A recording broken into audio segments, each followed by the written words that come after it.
What's up everybody, welcome to today's video.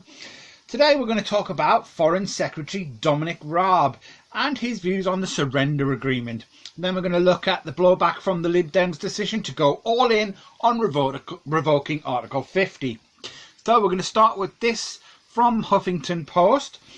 Dominic Raab claims law designed to stop no-deal Brexit is deeply flawed. I think we all know that. Foreign Secretary suggests government will find a way around the legislation to ensure the UK leaves the EU at the end of October. So Dominic Raab has said the law passed by MPs designed to block a no-deal Brexit is deeply flawed, raising the prospect of the government believes it can find a way to get around the legislation. The so-called Benn Act demands the government ask the EU to extend Article 50 if no deal has been reached by October the 19th. But Boris Johnson has repeatedly said he will not ask for an extension beyond October the 31st. No ifs, no buts.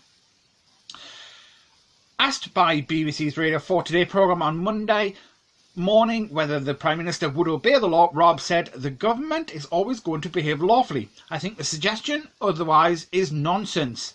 But he said the Benn Act was deeply, deeply flawed and that Brexit would happen at the end of next month, come what may.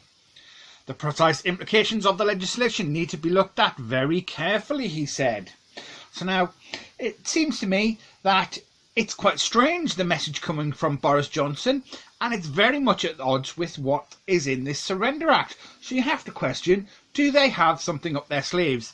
Now, I'm not going to go into it, but I suggest you go over to Jeff Taylor's YouTube channel for what the possibility is what might happen from here. I can't do it justice. Go and check that out. Anyway, second article from the Scotsman. Let's go on. It's not switching across. There we go. Right. Oh, that picture's starting to really annoy me. I do apologise. Anyway, Joe Swinson. Lib Dems are open to pro-Remain pacts to stop Brexit. Well, I bet they are. So, Joe Swinson has said the Liberal Democrats are in talks with other parties about standing aside in certain seats in the next general election to ensure that pro-Remain candidates are elected. Sounds pretty good, right? Then, however, the Liberal Democrat leader rules out the prospect of the party standing down for Labour candidates. Now, that just seems very odd to me. Surely they are natural allies in this, but clearly Joe Swinson believes that she does not need Labour. I think she believes Labour's a bit too wishy-washy, and I have to say, a lot of us do believe the ideas coming from Labour are very wishy-washy as far as Brexit goes. And she says later in this that Labour are looking for their own version of Brexit. And I think she's possibly right on that, but does she stand a chance to really want the Lib Dems as leading our country? I'll leave that to you. Now, it occurs to me that if they get what they want and Brexit is revoked, then we have the Brexit Party, who are the EU's largest group of politicians, the largest group in the EU. Surely the Brexiteers, the Brexit Party politicians are going to be working against the EU in everything that they do and disrupting their parliament. I'm sure that's not something the EU Parliament wants. And then comes the possibility of social unrest in this country. Are the half that voted out going to be really happy that they've been completely ignored and Brexit is going to be revoked? I don't know. But let's have a look further on to the next article. This is from Evolve Politics. Now, this is a bit of an op-ed or an opinion piece, if you like, but I find some of this quite interesting. It's titled, "I'm a Remainer, but the Lib Dems' plan to simply cancel Brexit is truly despicable." Okay, so in 2016 I voted to remain, and I would vote remain in a second referendum. However, the Lib Dems' stance to simply cancel the result of the 2016 referendum is truly revolting. Not only would such a move do untold damage and to trust in our democratic system, it runs the very real risk of causing irreconcilable divides across the country and unleashing social upheaval, the likes of which the country has arguably never seen before. Absolutely. I can't see anything against that. That's exactly what I see coming. The 2016 referendum was the biggest democratic exercise the country has ever seen. It was billed as a once-in-a-lifetime opportunity for the people to have their say on what an inherently divisive issue, and both sides consistently argued that the result, whichever way it went, would be implemented. Following the 2016 referendum, the Lib Dems briefly argued that the Brexit result should be implemented in the least damaging way possible. And I think we all remember that. At the time, the then Lib Dem MP Vince Cable, who would soon succeed Tim Farron as leader, argued that having a second referendum on the issue would be seriously disrespectful and politically utterly counterproductive. Yep, we recall that. However, just a few months later, not even a year after the vote to leave, the Lib Dems adopted a second referendum as official party policy and pledged it in their 2017 general election manifesto. Well,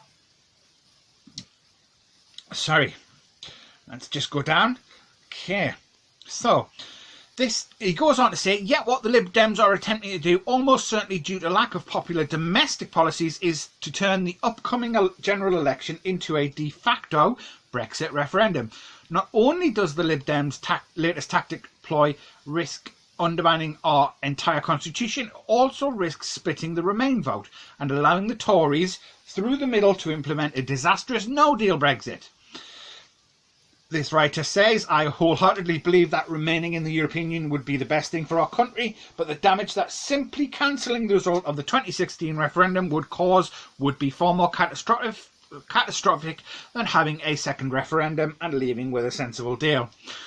So, in the last 3 years, we've seen the Lib Dems go from, second referendum would be stupid, to just revoke it. Well, absolutely ridiculous. Just an opinion piece, but obviously it makes some good points, and obviously he holds the opposing opinion to me as far as Brexit goes, but it does seem sensible and a well thought out approach. Anyway, last article of the day is from City AM, and this is Liberal Democrats split over revoke Article 50 position. Now, not very interesting until we get down to this morning. Dear me. This morning, outgoing MP and former Minister Norman Lamb, who is a Lib Dem obviously, who plans to retire at the next election, told the Today programme he warned it was playing with fire. He added, I don't feel personally that there's enough people out there trying to find ways of reuniting the people in our country. And I think that the polarisation that we are seeing is actually incredibly dangerous. I think we're playing with fire in many ways.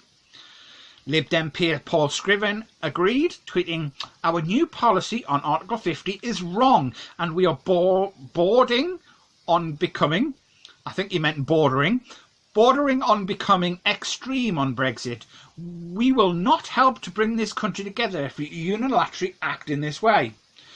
Scriven added, our role is to look deeper than a way to stop Brexit, which could widen the social divide that is now fracturing our country. So not a well-written line there. Process to bring people together is just as important as outcome. We are not going to heal the divide with this new policy.